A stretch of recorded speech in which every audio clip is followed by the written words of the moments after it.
우리가 살아가는 세상은 늘 불안합니다.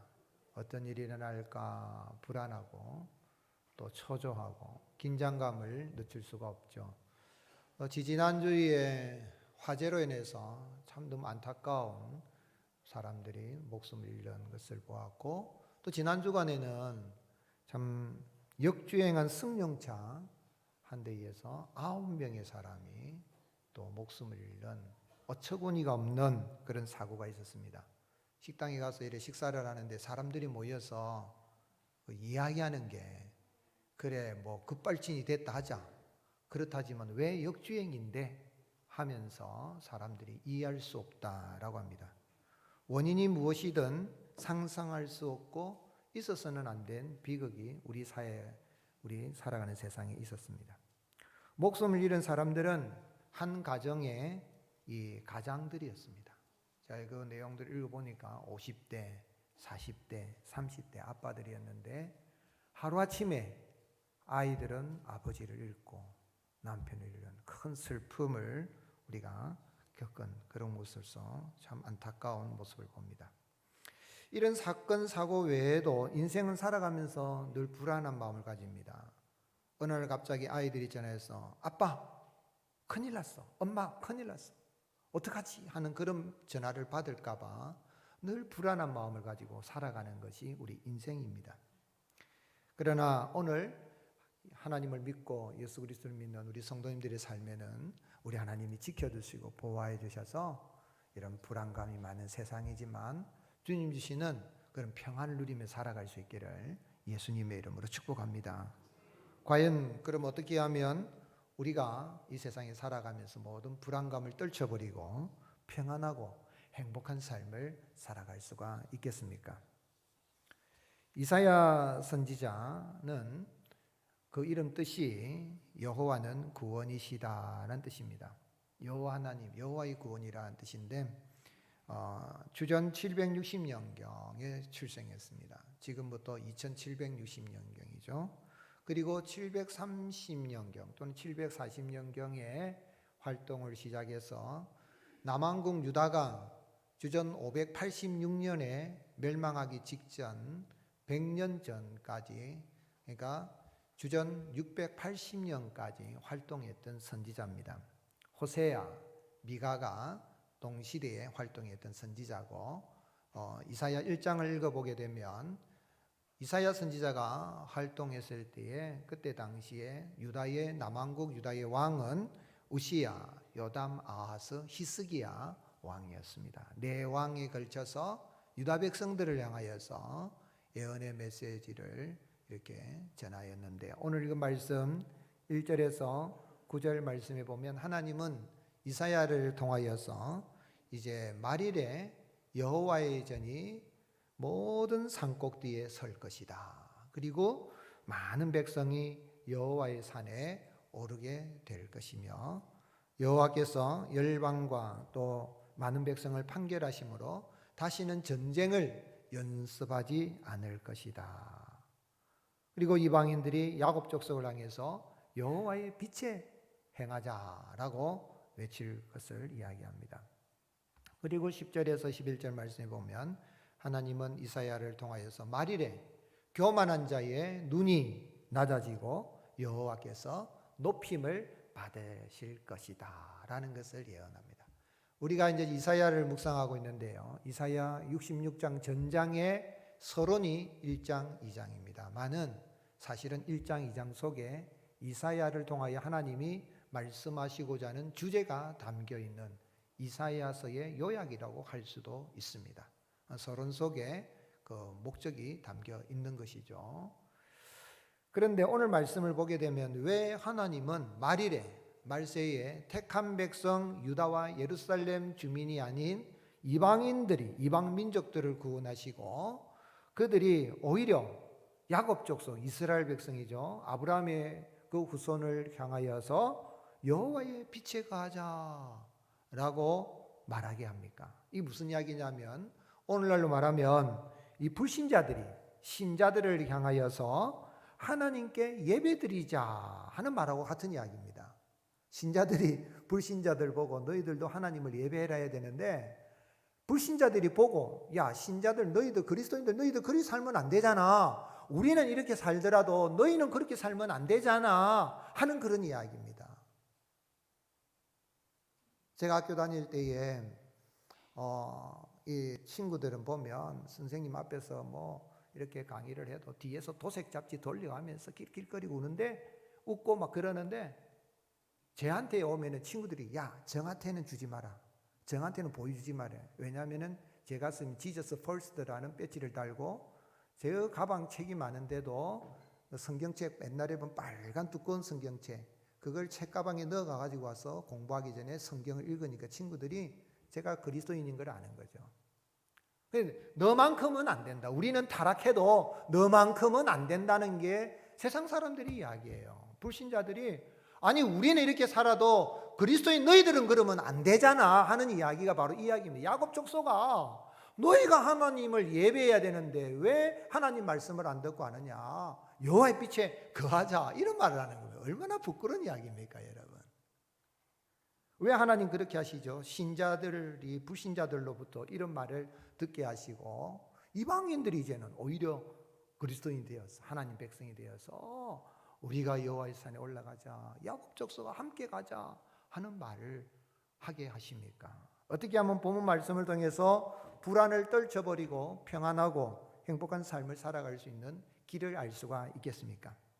여호와 하나님께서 이 말일에 메시아가 임하게 되면 여호와의 전에 모든 산 꼭대기에 서게 되고, 또한 이방인들이 시온산에 나오면서 다시는 전쟁을 연습하지 아니하는 그러한 때가 임하게 하시는 것은, 여호와 하나님은 유대인이든 이방인이든 차별하지 않으시고 택한 자를 구원하여서 평화의 나라인 하나님의 나라로 인도하시는 분인 걸 알게 하기 위함인 것입니다.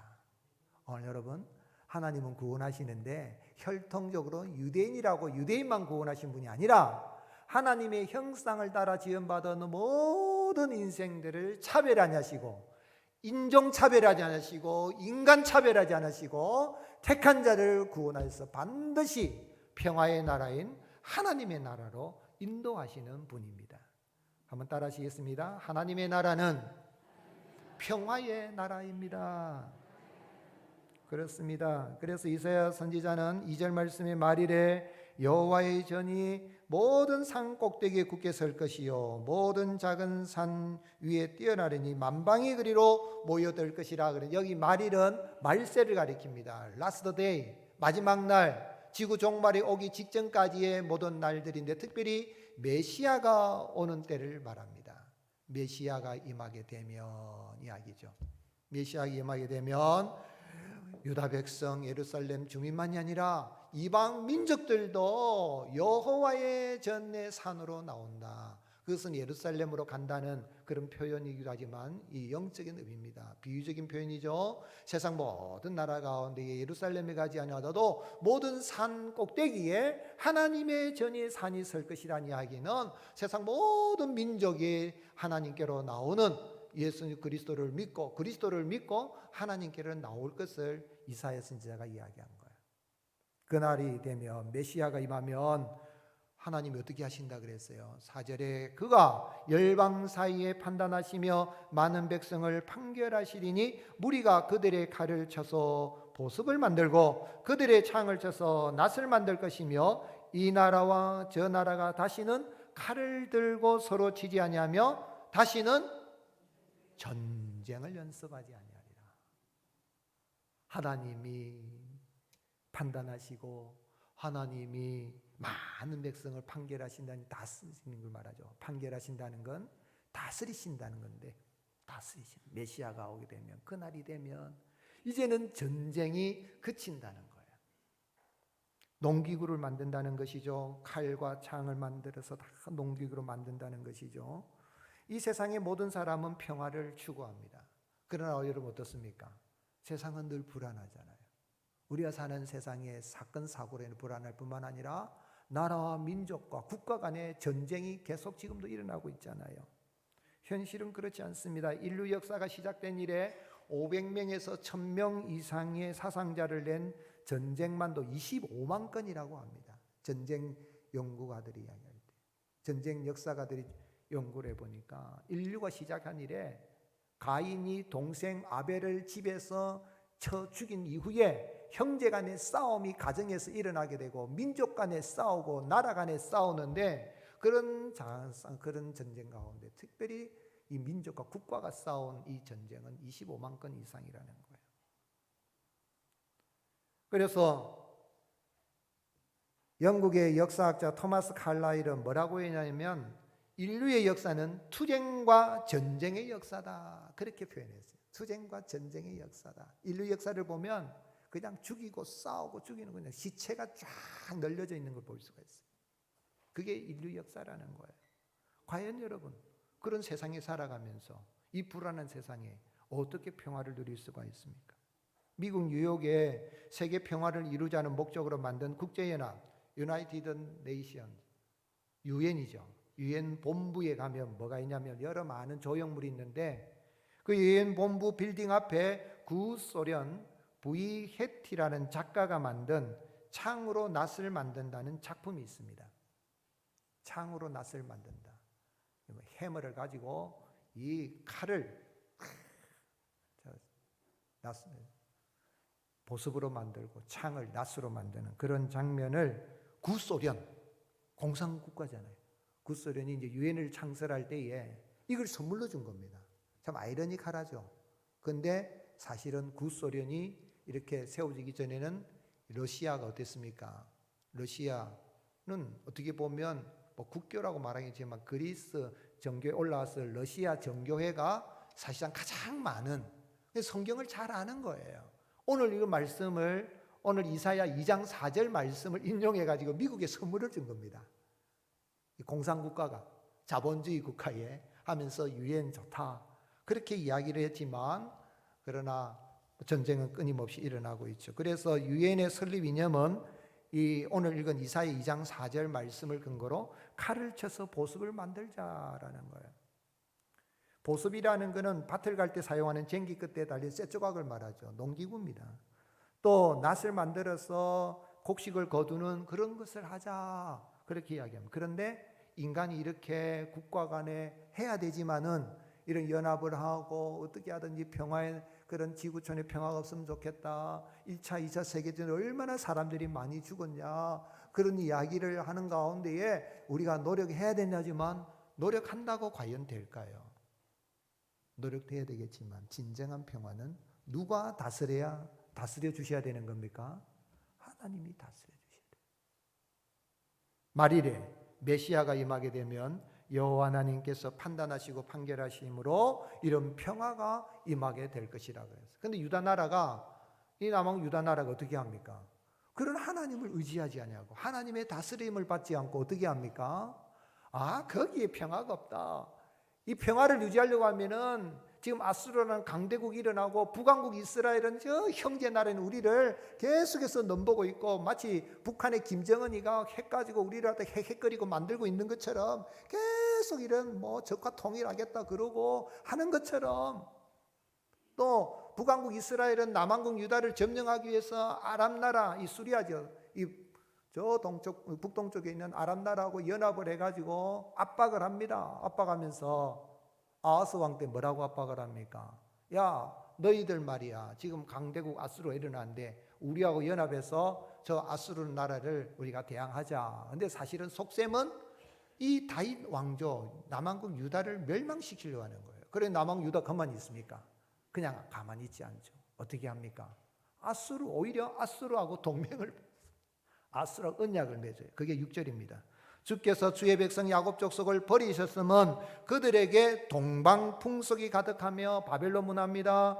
그들이 블레셋 사람들 같이 점을 치며 이방인과 더불어 손을 잡아 언약하였습니다. 외교적인 노력으로 어떻게 하든지 이 불안한 이 정세에서 벗어나고 평화를 누리겠다고 하지만은 그건 하나님이 너희를 버리신 원인이다. 외교적인 노력을 하지 말란 말이 아닙니다. 무기를 만들지 말란 말이 아닙니다. 하나님을 의지하지 않고 그것을 의지하고 그것을 신으로 삼는 것이 문제예요. 그걸 이야기하는 거예요. 우리나라가 삼국시대 때에 신라가 당나라하고 연합해서 백제를 무너뜨리고 고구려를 무너뜨리고 통일신라를 만들어 통일국가를 만들었다. 외세의 힘을 가지고 한 것처럼. 그리고 지금도 이렇게 남북이 분단된 가운데서 지금 6.25 전쟁이 일어나기 직전에 그런 상황과 비슷하다고 하잖아요.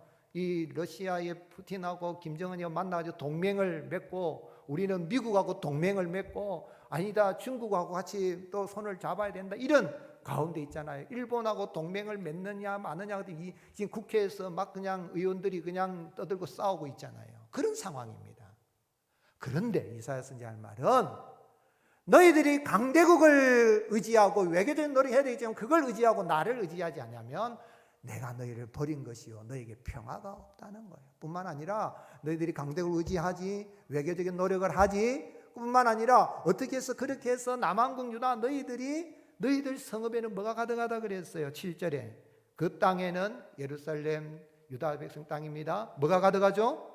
은금이 가득하고 보화가 무한하며 그 땅에는 마필이 가득하고 병거가 무쌍하며 그 땅에는 우상도 가득하므로 그들이 자기 손으로 짓고 자기 손가락으로 만든 것을 경배하며 천한 자도 절하며 귀한 자도 굴복하니 그들을 용서하지 마옵소서. 이사야 선지자가 기도한 거예요. 하나님께로 돌아오고 하나님 의지하라. 여러분 은금이 문제가 아닙니다. 금도 내 것이요 은도 내 것이라고 말씀하신 하나님을 의지하고 나가면 금도 주시고 은도 주실 겁니다. 마필도 주실 것입니다. 그런데 하나님은 의지하지 아니하고 너희가 이런 노력을 해가지고 이런 것을 가지고 그것을 의지하고 그것을 신으로 섬기고 저 아수르란 나라 이집트 애굽이란 나라가 저 강대국이 된 건데 그들이 우상을 섬기고 하니까 하나님은 보이지 않으니까 보이는 우상을 우리도 수입해가지고 그 우상을 섬기고 절해보자. 그러면 평화가 있을 것이라고 하는데 아니라는 겁니다. 평화는 누가 다스려줘야 되는 거야? 여호와 하나님이 다스려주는데 말일에 메시아가 오게 되면 전쟁을 연습하지 않고 모든 전쟁 도구가 농기구로 바뀌는 그런 나라가 임할 것이다. 이게 이사야의 서의 주제입니다. 그 나라가 임하게 되면 어린 양과 사자가 함께 뒹구르고 그리고 어린아이가 독사굴에 손을 넣어도 그냥 물지 않는 그 나라가 오리라. 평화의 나라를 이야기하는 거죠. 그런데 그 하나님 택한 백성을 구원하여 평화의 나라를 인도하셨어요. 그 하나님이 영원한 평화의 나라로 불안하지 않고 전쟁이 없는 평화의 나라로 인도하기 이 땅에 사람의 몸을 입고 오셨습니다. 그분이 누구십니까? 그분이 우리 구주 예수 그리스도이십니다. 예수님께서 이 산 위에서 산상보훈의 말씀을 하시는데 마태복음 이제 5장에 보면 흔히 팔복 말씀하는 그 가운데 뭐라고 많이 했습니까? 화평하게 하는 자는 복이 있나니 그들이 하나님의 아들이라 칭함을 받을 것이다. 그럼 여기에서 이 말씀이 우리 번역을 헬라어로 번역했는데 우리가 화평하게 노력하고 하면은 하나님의 아들로 인정받겠다. 열심히 화평을 만들어 보자. 인간은 화평을 만들 수가 없습니다.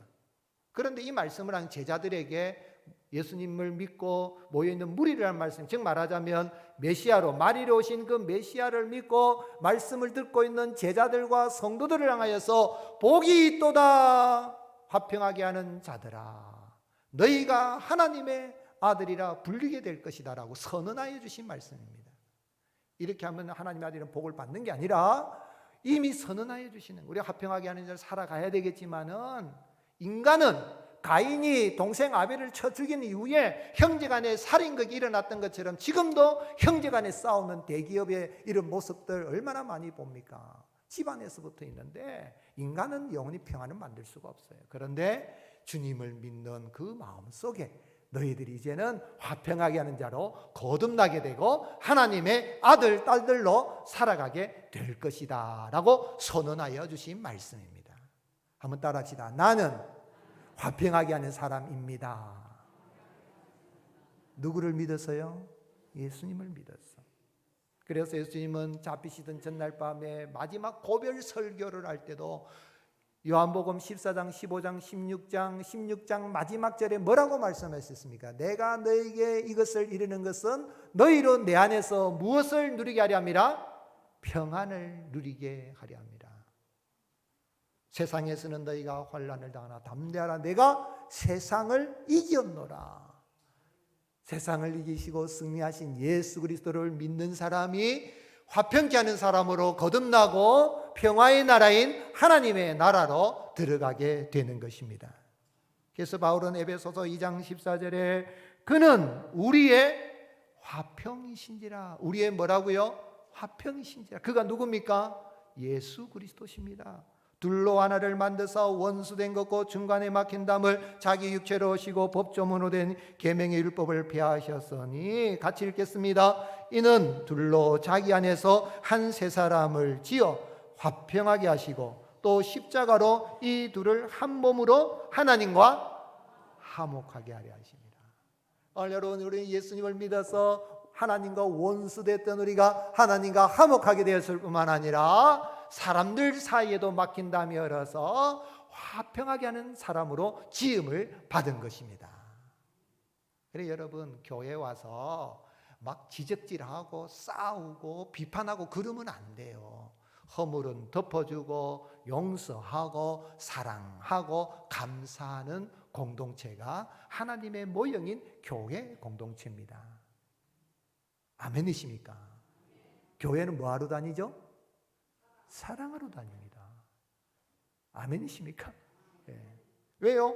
화평하게 하신 주님, 하나님과 화목하게 하시고 사랑과 화평하게 하신 주님, 형제간에 화목하고 형제간에도 좋은 거 있으면 너 가져가라 그러고, 의존, 옛날에 그 의존 형제 있잖아요. 그 볕단을 해가지고 형님 집에 더 갖다 줘야 된다, 아니다 동생 집에 더 갖다 줘야 된다, 달밤에 만나가지고 하는 것처럼 오늘 예수 그리스도를 믿는 사람들이 그런 모습이 있어야 될 줄로 믿습니다. 주님 그렇게 만들어 주셨으니까. 그래서 바울은 하나님의 나라는 오직 성령 안에서 의와 평강과 희락이라고 증언했습니다. 로마서 14장 17절, 하나님의 나라는 먹는 것과 마시는 것이 아니요 오직 성령 안에 있는 의와 평강과 희락이라.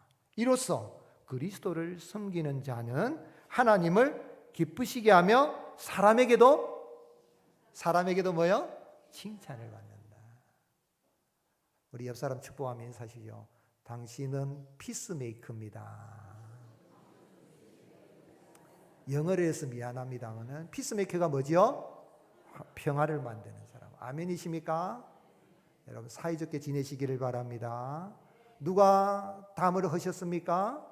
아멘이십니다. 가정에서, 교회에서 우리는 하나님을 믿어서, 예수님을 믿어서 구원받아서 평화의 나라 하나님 나라를 소유했다면 이 세상에 살아갈 때에 참 어렵고 힘든 그런 소식이 들려오고 할 수 있지만 불안하지 마시고 주님 안에서 참 평안을 누리며 살아가는 저와 여러분이 되시기를 예수님의 이름으로 축복합니다.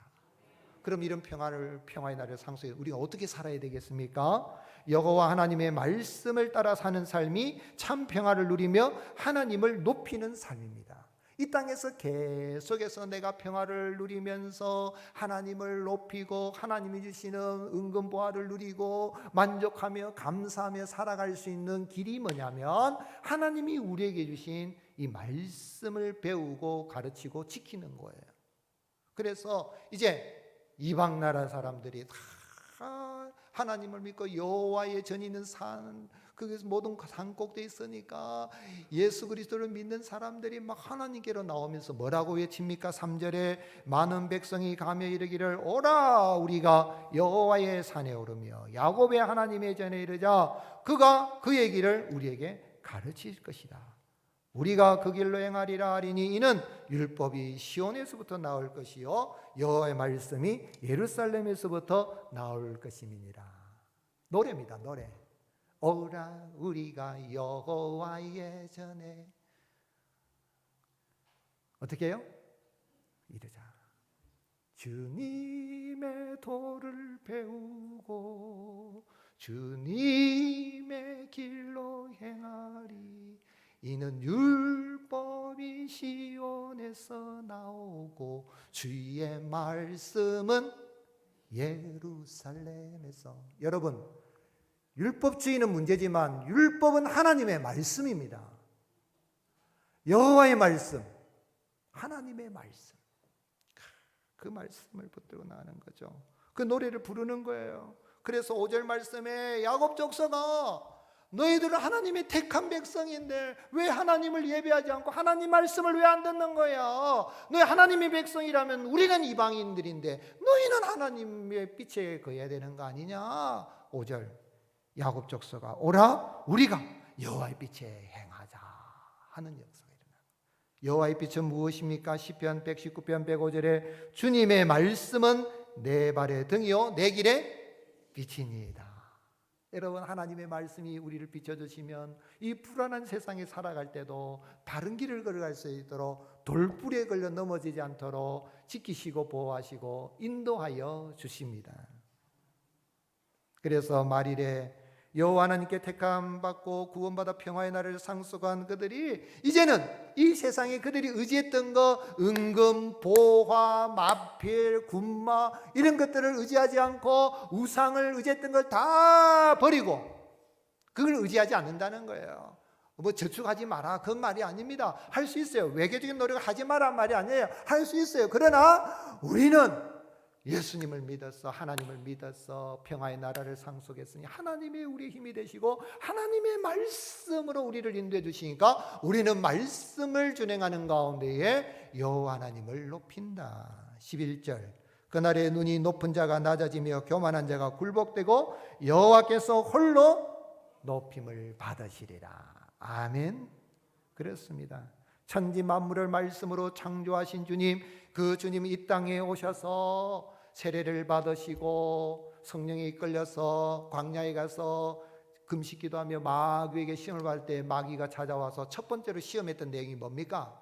네가 하나님의 아들이라면 이 돌들을 떡덩이 가면 되게 해봐라 그랬어요. 그럴 때 주님이 뭐라고 말씀하셨습니까? 신명기 8장 3절의 말씀을 인용해서 마태복음 4장 예수께서 대답하여 이르시되 기록되었으되 사람이 떡으로만 살 것이 아니요 하나님의 입으로부터 나오는 말씀으로 살 것이라 하시니라. 마귀를 물리친 거예요. 여러분, 태초에 말씀이 계시니라. 이 말씀이 하나님과 함께 계셨으니 이 말씀이 곧 하나님이시니라. 그로 말미암아 세상이 지은 바 되어서 그가 없이는 된 것이 없느니라. 오늘 여러분 따라하시겠어요? 하나님의 말씀이 하나님이십니다. 아멘이십니까? 말씀으로 존재해 계신 예수님께서 이 땅에 오셔서 하나님의 말씀을 떠나서 살아가는 인생들을 구원하여서 마귀의 유혹을 이기고 병마의 모든 어려움을 이기고 이 세상에 살아갈 때 하나님의 복을 누리고 평화의 그 나라의 그 상속받은 자로서 이 땅에서 평화를 누리는 삶을 살아가기 위해서 우리에게 말씀을 주신 겁니다. 예수님이 마귀를 말씀으로 물리치셨죠. 그래서 바울은 하나님의 전신갑주를 입고 마귀와 싸우려 갈 때에 마귀를 공격할 수 있는 공격용 무기가 하나가 있는데 그게 뭐라 그랬습니까? 성령의 검, 곧 하나님의 말씀을 가지라. 여러분, 하나님의 말씀을 붙들고 나가면, 하나님의 말씀에 붙들려 살면 더러운 악한 마귀를 물리치고 승리할 수가 있습니다. 말씀이 역사하면 병마도 떠나가는 역사가 일어납니다. 말씀이 역사하면 여러 가지 우리의 가에 있어서 엉겅퀴가 나고 가시가 나고 불통한 삶을 살아가는 인생에게 형통한 삶을 살아가는 은혜를 베풀어 주십니다. 그래서 히브리서 기자는 히브리서 4장 12절에 뭐라고 했습니까? 하나님의 말씀은 살았고 운동력이 있어 활력이 있어서 좌우의 날성건보다도 이래하여 혼과 영과 관절과 골수를 찔러 쪼개기 수술한다 이 말이에요. 하나님의 말씀을 들으면 영이 살아납니다. 하나님의 말씀이 들으면 마음이 기쁩니다. 하나님의 말씀을 들으면 그 말씀이 역사하면 육신도 강건하게 회복이 되는 역사가 일어나게 되는 것입니다. 그렇기 때문에 오늘 여러분 예수 그리스도를 믿어서 이 말세지 말에 내가 하나님의 나라 평화의 날을 소유한 것이 감사. 주님의 그 말씀을 우리에게 주셨는데 그 말씀을 내가 배우고 그 말씀을 지키며 살아갈 때에, 은혜 감사에 살아갈 때에 우리의 가는 길 하나님은 계속해서 평화를 누리게 하시고 주님의 이름이 높여지는 영광을 우리가 돌릴 수 있는 삶을 살아가게 되는 것입니다. 그래서 바울은 디모데에게 디모데전서 3장 16절 모든 성경은 하나님의 감동으로 된 것으로 교훈과 책망과 바르게 함과 의로 교육에 유익하니 이는 하나님의 사람으로 온전하게 하며 모든 선한 일을 행할 뭐를 갖추게 한다고요? 능력을 갖추게 하느니라. 오늘 믿는 그리스도인들이여, 오늘 우리에게 힘이 무엇입니까? 은근보화가 아니라, 마필이 아니라, 핵무기가 아니라, 어떤 강력한 무기가 아니라 여호와 하나님의 말씀이 힘이요 능력인 것입니다. 그리스도인답게 할 것이며 그 말씀을 붙들고 나갈 때, 아니 하나님의 말씀에 붙들려 나갈 때에 하나님께서는 우리의 가는 길에 영적으로 기쁘게 할 뿐만 아니라 우리의 가정도 불안한 세상에서 지켜주시고 우리의 사업장에도 잘되게 하시는 은혜를 주시고 주님의 영광을 드러낼 수 있는 은총을 베풀어 주십니다. 베드로 사도는 베드로전서 1장 23절에 너희가 거듭난 것은 썩을 씨로 된 것이 아니요 썩지 아니할 씨로 된 것이니 살아있고 항상 있는 하나님의 말씀으로 되었느니라. 영혼을 구원받은 그 말씀을 통하여 복음을 듣고 예수님 믿어 구원받았고 평화의 나라를 상속받았고 이 땅에서 그 말씀의 역사로 우리가 계속해서 평화를 누리고 주님 영광 나타낼 수 있으니 사랑하는 성도 여러분, 하나님의 말씀을 매일 묵상하고 즐거워하고 그 말씀 속에 감춰있는 축복들을 받아 누릴 수 있기를 예수님의 이름 축복합니다. 미국 농담에 그런 말이 있다 그래요. 거북이 교인. 무슨 교인요? 거북이 교인, 터틀 크리스찬. 뭐냐면 새는 9일간 안 먹어도 된대요. 살 수 있대요. 사람은 며칠간 버틸 수 있겠어요?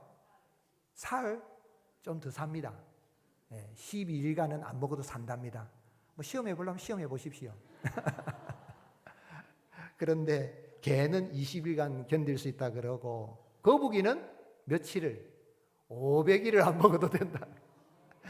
그러니까 교회 다닌다 그러는데 하나님의 말씀은 등한히 하고 주일을 돼갖고 내 성경 어디 있노? 그런 사람 한 사람도 없겠지요. 요즘이야 스마트폰에 성경 다 가지고 다니까 검색도 빨리빨리 되는데 스마트폰, 성경이 되었던 책으로 된 성경이 되었던 중요한 건 말씀입니다. 하나님의 말씀을 묵상하고 즐거워하고 살아가면 우리의 영이 살고 육체도 강건하고 우리의 가는 길에 하나님이 풍성한 은혜와 복을 주시는 것입니다.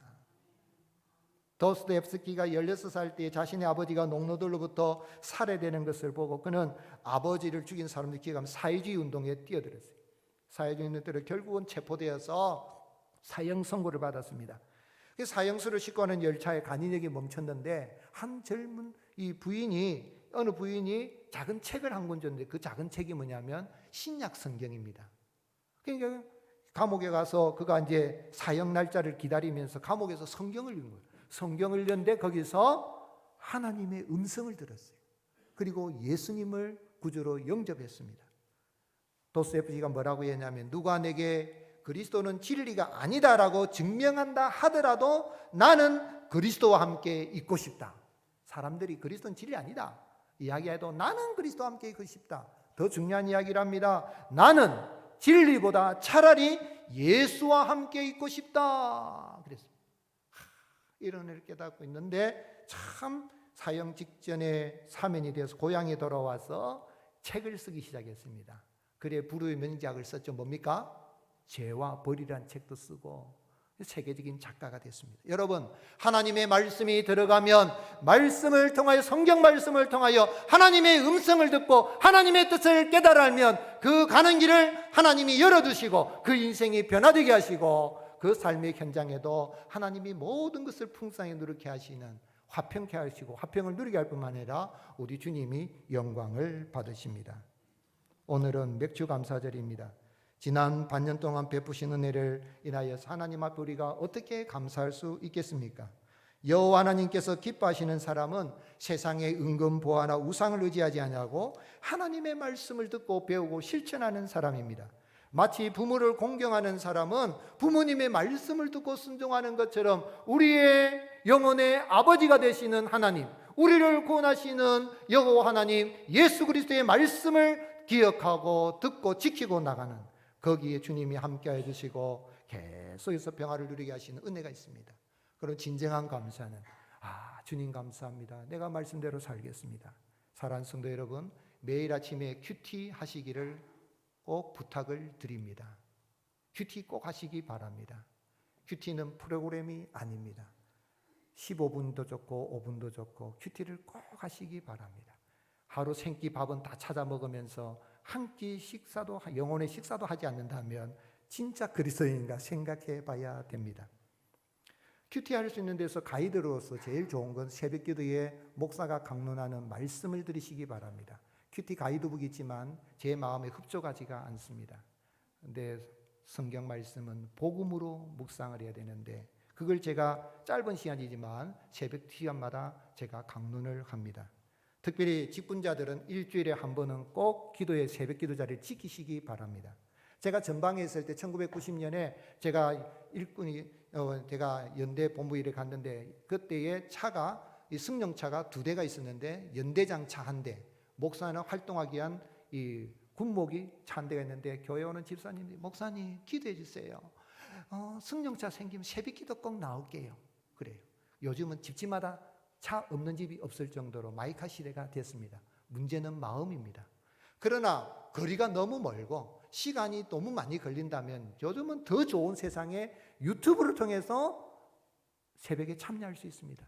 양산에 계시는 집사님은 새벽기도 나가야 되는데 이사를 가고 난다. 어떻게? 유튜브로 들어오십시오. 중요한 건 마음입니다. 현장에 오는 것도 중요하지만 마음입니다. 말 묵상하고 주님 말씀 붙들어 나가겠습니다. 그리고 그것마저도 안 된다면 그 유튜브 시간 그 5시 반에도 6시 못 나온다면은 또 계속 열어놓습니다. 우리 이강근 목사님이 잘 만드는 유튜브에서 계속 올라가 있습니다. 제목하고 다 해가지고 올려놨습니다. 거기 들어가서 클릭을 해서 오늘 말씀을 어떻게 묵상해야 가이드를 받으시기 바랍니다. 아멘이십니까? 하나님의 말씀이 참 우리를 붙들어 주시는 은혜를 누리시기 바랍니다. 그리고 성경을 많이 읽으십시오. 제가 아는 어떤 장로님은 당신의 나이만큼 성경을 읽어요. 지금은 이제 원로 목사 장로님이 돼가지고 이제는 한 80이 넘으신 것 같은데 따라합시다. 내 나이만큼 성경을 읽자. 부담됩니까? 그러나 꼭 그리 안 하더라도 중요한 건 성경을 많이 읽어야 큐티할 때에 성경 전체를 통해서 하나님의 말씀을 복음으로 묵상할 수 있는 그런 은혜를 누릴 수가 있기 때문에 그렇습니다. 바라는 건 이 추수감사절에 주님 사랑합니다. 내가 말씀 붙들고 나갈 때 주님 날마다 너무너무 감사합니다. 참 평화를 누리게 하시고 이 불안한 세상에서도 불안해하지 않고 주님 은혜 가운데 평화를 누리며 날아갈 수 있도록 붙들어 주옵소서. 승리하는 한 주간 되시기를 예수님의 이름으로 축복합니다.